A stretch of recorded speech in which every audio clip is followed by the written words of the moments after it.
Ada satu keyakinan yang sudah tertanam sangat dalam di kepala banyak orang ketika dunia terasa tidak pasti. Beli emas, simpan, dan tunggu badai lewat. Logikanya sederhana, bahkan hampir terasa seperti hukum alam.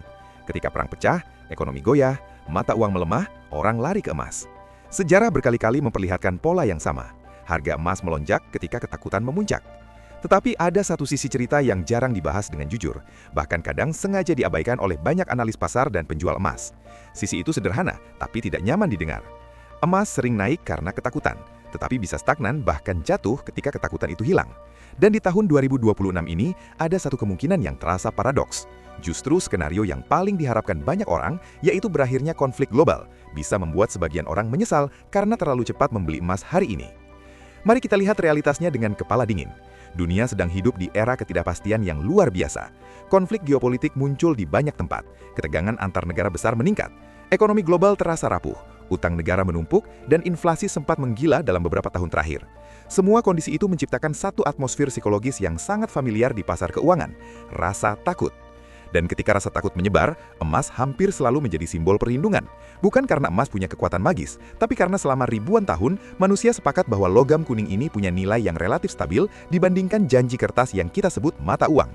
Namun disinilah ironi mulai muncul. Banyak orang membeli emas bukan karena mereka memahami mekanisme ekonomi di baliknya, tapi karena mereka membeli narasi.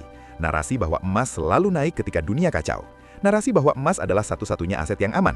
Narasi bahwa siapapun yang tidak punya emas sedang bermain api. Narasi itu terdengar meyakinkan, apalagi ketika berita dipenuhi kata krisis, perang, dan resesi. Tetapi pasar tidak bekerja berdasarkan narasi yang nyaman didengar. Pasar bekerja berdasarkan ekspektasi. Ketika orang membeli emas karena takut perang akan membesar, harga emas sebenarnya sudah memuat ketakutan itu. Dengan kata lain, sebagian kenaikan harga emas terjadi bukan karena perang benar-benar terjadi, tetapi karena orang percaya perang akan semakin buruk. Ekspektasi ini penting. Di pasar keuangan, seringkali yang paling mahal bukanlah asetnya, tetapi harapannya. Dan ketika harapan berubah, harga bisa bergerak ke arah yang tidak diduga. Bayangkan situasinya seperti ini. Ketika awan badai mulai terlihat di langit, orang berbondong-bondong membeli payung. Toko payung menjadi ramai, harga payung naik, semua orang merasa sedang mengambil keputusan yang bijak. Tetapi, jika badai itu tiba-tiba berhenti sebelum benar-benar datang, atau bahkan matahari kembali bersinar, payung yang tadi terasa sangat penting tiba-tiba kehilangan urgensinya. Payung itu tidak rusak, tidak kehilangan fungsi, tetapi permintaannya turun drastis. Harga pun ikut turun. Emas kadang bekerja dengan cara yang mirip. Sejarah memberikan beberapa pelajaran yang cukup jelas. Setelah periode ketegangan global mereda, harga emas seringkali mengalami fase panjang yang datar, bahkan menurun. Ini bukan berarti emas menjadi tidak berharga. Bukan juga berarti emas gagal sebagai aset. Ini hanya menunjukkan satu fakta sederhana.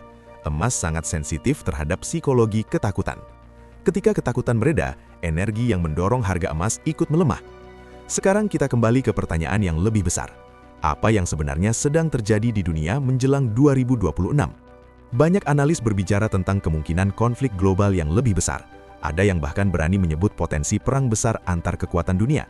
Kata-kata seperti perang dunia sering muncul di berbagai diskusi geopolitik.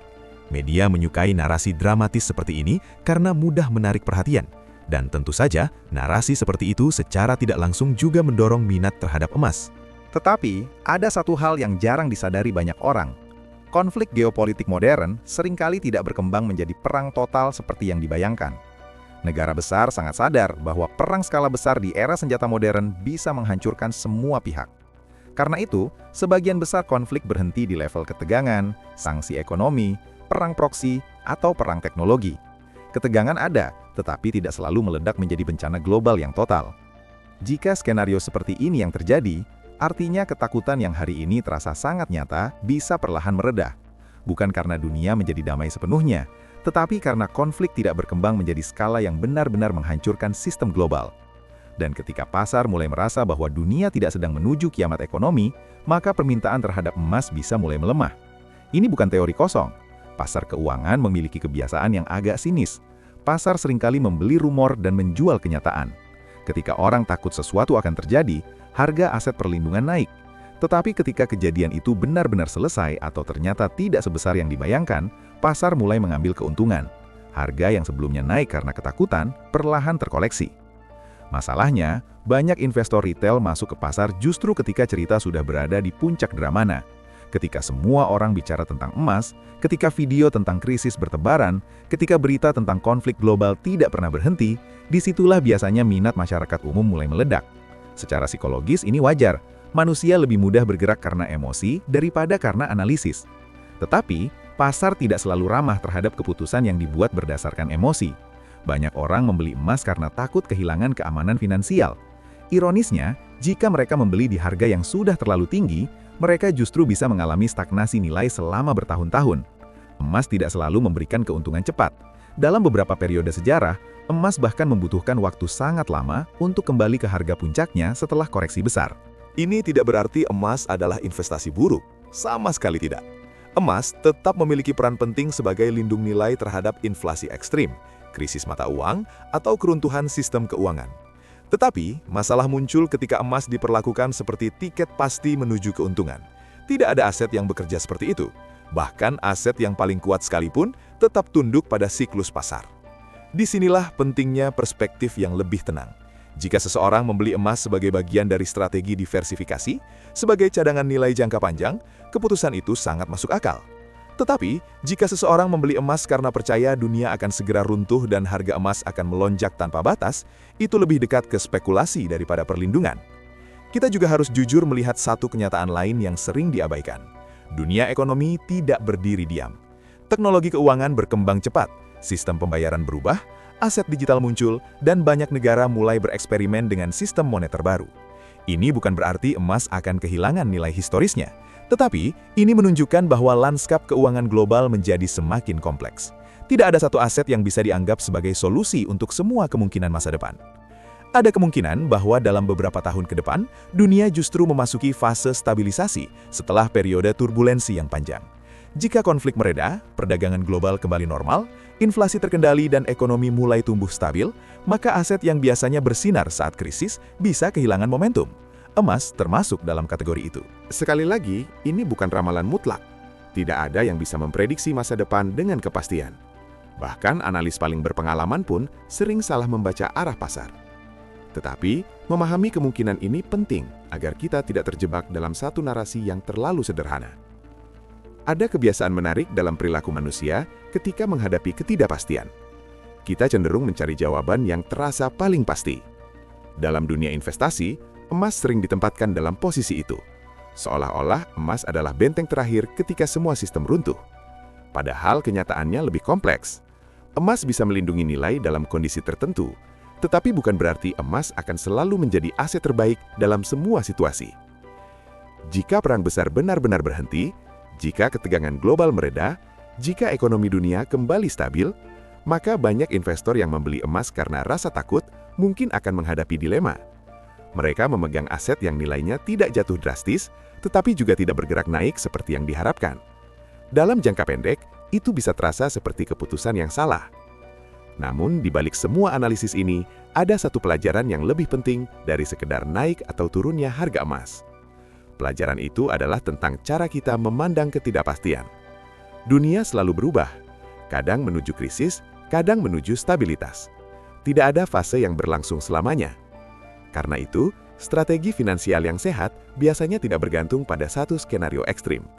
Bukan hanya mempersiapkan diri untuk kehancuran, tetapi juga untuk kemungkinan dunia berjalan normal. Keseimbangan seperti ini sering terasa kurang dramatis, tetapi justru lebih realistis.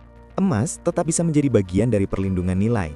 Tetapi emas bukan satu-satunya cerita dalam dunia keuangan. Ada aset produktif, ada inovasi teknologi, ada ekonomi real yang terus bergerak. Terlalu fokus pada satu simbol ketakutan kadang membuat kita lupa bahwa sebagian besar kemajuan manusia justru lahir dari optimisme dan pembangunan, bukan dari kehancuran. Pada akhirnya, keputusan membeli emas atau tidak bukan soal benar atau salah. Itu soal memahami alasan di balik keputusan tersebut. Jika alasan utamanya adalah strategi jangka panjang yang tenang, kemungkinan penyesalan jauh lebih kecil. Tetapi jika alasan utamanya adalah ketakutan bahwa dunia akan segera runtuh, maka resiko kekecewaan justru lebih besar ketika dunia ternyata terus berjalan seperti biasa. Dunia mungkin akan tetap penuh ketegangan, konflik mungkin tidak benar-benar hilang. Tetapi sejarah juga menunjukkan bahwa manusia punya kemampuan luar biasa untuk beradaptasi dan menstabilkan sistem yang hampir runtuh. Ekonomi global pernah melewati perang besar, krisis finansial, pandemi, dan berbagai guncangan lain. Namun sistem itu tetap menemukan cara untuk bertahan. Jadi ketika membicarakan masa depan emas, sebenarnya kita sedang membicarakan sesuatu yang lebih luas. Bagaimana manusia merespons rasa takut. Ada yang memilih berlindung sepenuhnya, ada yang memilih mengabaikannya, dan ada juga yang mencoba berdiri di tengah, melihat resiko dengan jernih tanpa kehilangan perspektif. Mungkin di tahun 2026 nanti, sebagian orang akan berkata bahwa membeli emas hari ini adalah keputusan brilian. Mungkin juga ada yang merasa sebaliknya. Tetapi satu hal yang hampir pasti, keputusan finansial yang paling kuat biasanya lahir dari pikiran yang tenang, bukan dari kepanikan. Jadi ketika lo mendengar berbagai prediksi dramatis tentang masa depan, tentang perang, tentang krisis, tentang keruntuhan sistem global, coba tarik napas sejenak dan lihat gambaran yang lebih besar. Dunia memang sering terlihat rapuh, tetapi dunia juga sangat tahan banting. Ketakutan sering datang dan pergi, sementara keputusan finansial yang kita buat bisa bertahan jauh lebih lama.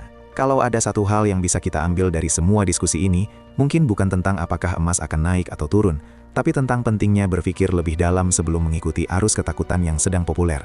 Karena di pasar, seperti juga dalam hidup, keputusan yang diambil dengan kepala dingin seringkali lebih tahan lama daripada keputusan yang dibuat karena panik. Dan di titik ini kita sampai pada kesimpulan yang mungkin terasa sederhana, tetapi justru paling penting. Emas bukan musuh, tetapi juga bukan penyelamat mutlak. Ia hanya alat.